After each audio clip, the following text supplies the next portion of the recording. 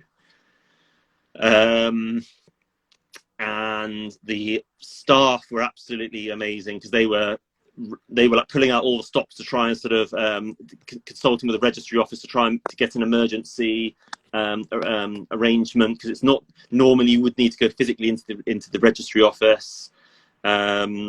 But what we ended up doing while they were doing that was the chaplain came in and we had a ceremony in the ICU. So it's a blessing, which is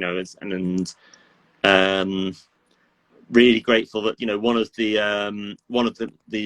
nurses suggested, would you like me to film this? Which I at that point was not thinking clearly, and he did capture that moment. We do have that memory still. That is something very difficult to watch, because he was very unwell at that point. But so we were able to do that in the ICU, and as everyone recognised that, even though it wasn't legally binding, everyone recognised that as a marriage. So that was very, very meaningful. We were able to do that. And so that was basically the only kind of bright light in the worst 2 days of my life. But yes, we were able to do that. Even it wasn't quite the spectacular ceremony he would have planned if he could have done it himself. And you mentioned also, obviously, this is all going on during lockdown as well. So just another kind of massive kind of complication and just a distraction that's going on while you're in this sort of moment. And then when you were sort of going through the kind of the worst periods of grief, did the fact that we were in lockdown, did that sort of impact or kind of make things harder in terms of your ability to kind of connect with people and do anything that you wanted to do? Well, the heaviest period of lockdown was actually kind of leading up to when he died in March 2021. So it was a very strict lockdown in the 2 months up to that, and that was very difficult, because I was looking after him at a point when he was starting to become he needed more looking after as he was doing the treatment, and that was the point at which. But then we were physically isolated. I had a lot of WhatsApp calls with friends and family during that time. What I'd actually done is, after he died, I moved in with his family in Gosport in England, because I was now a single person household, so I formed a support bubble with them. And then because we were going to have the funeral down there, so actually in the month after a month after he died, I was living in Gosport, and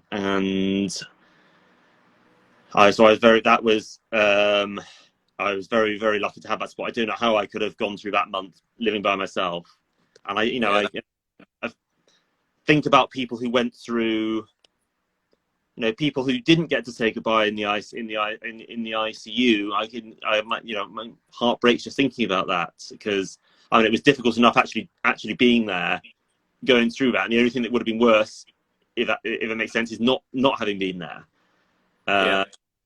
And it was, we were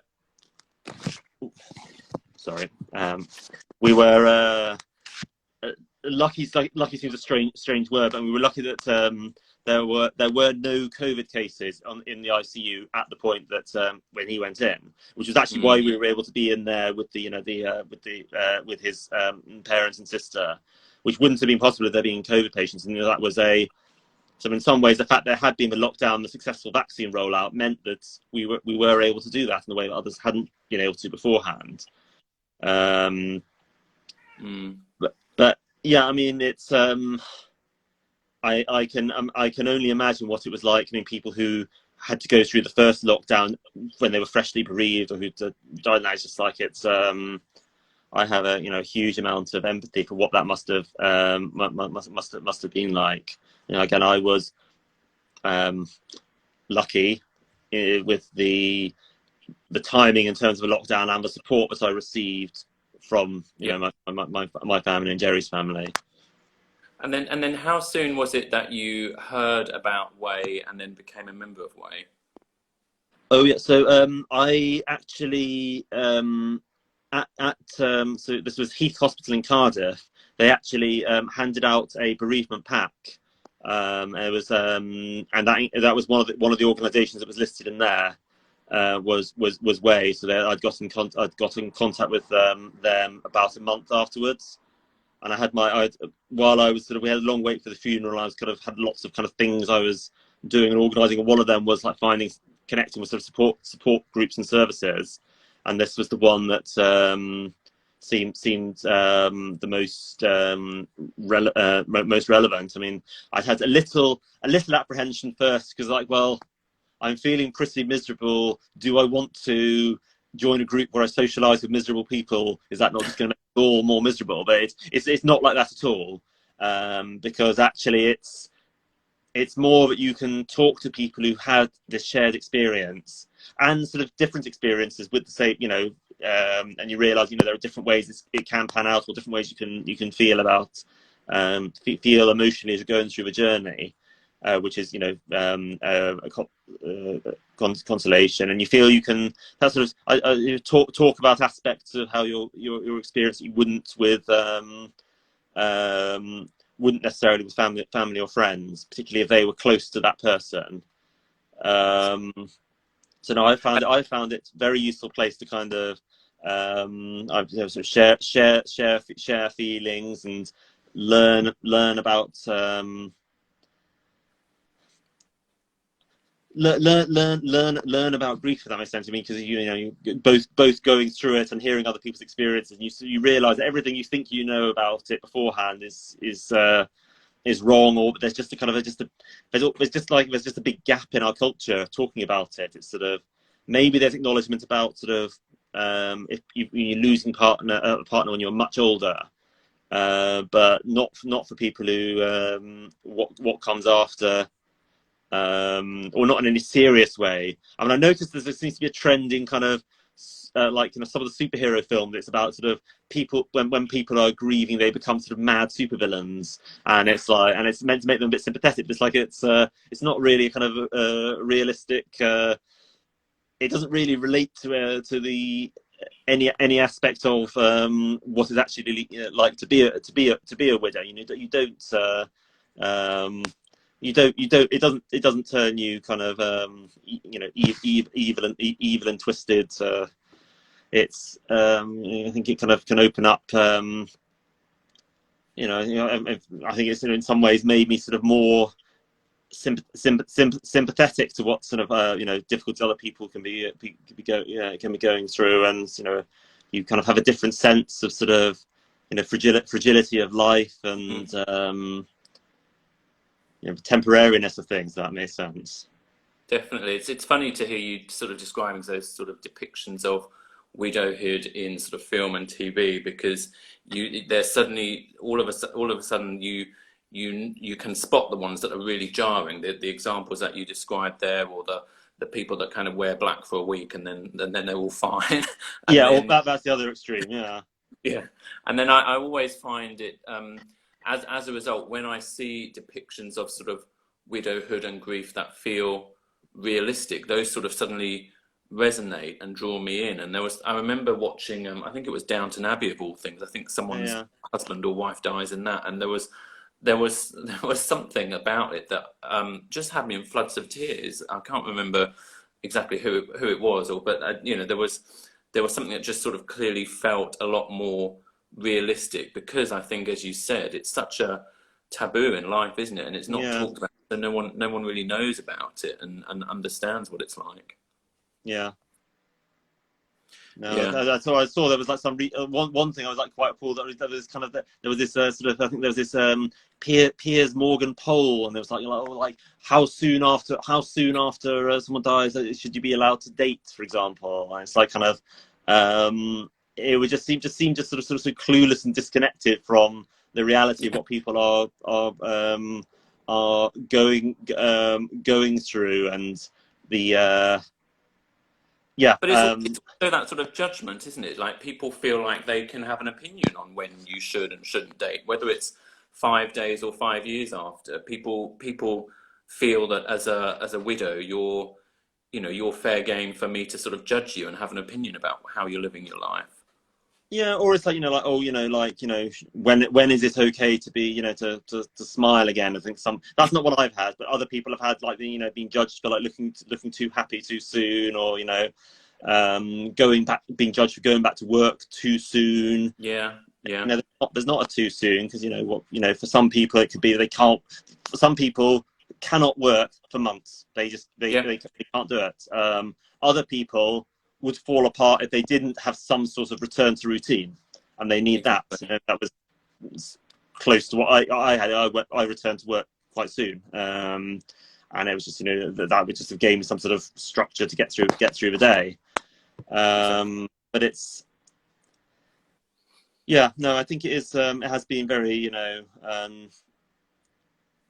it has been helpful to sort of reflect from other people's experience and realize that things that a lot of people feel very worried about how they're feeling or not feeling. Like, I'm not crying 24/7.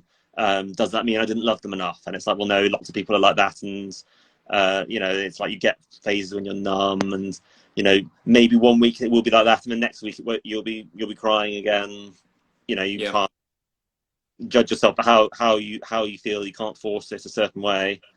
So no, it has been very, very valuable in a way. And I've joined. There is a specific LGBT group in Way as well, and I found that I'm active in the main group as well. Lots of our experiences are the same. I found that's just like kind of a little community within a community, where you may have certain aspects of experiences in not necessarily in grief, but in life in general, maybe like more shared with other LGBT people, maybe different.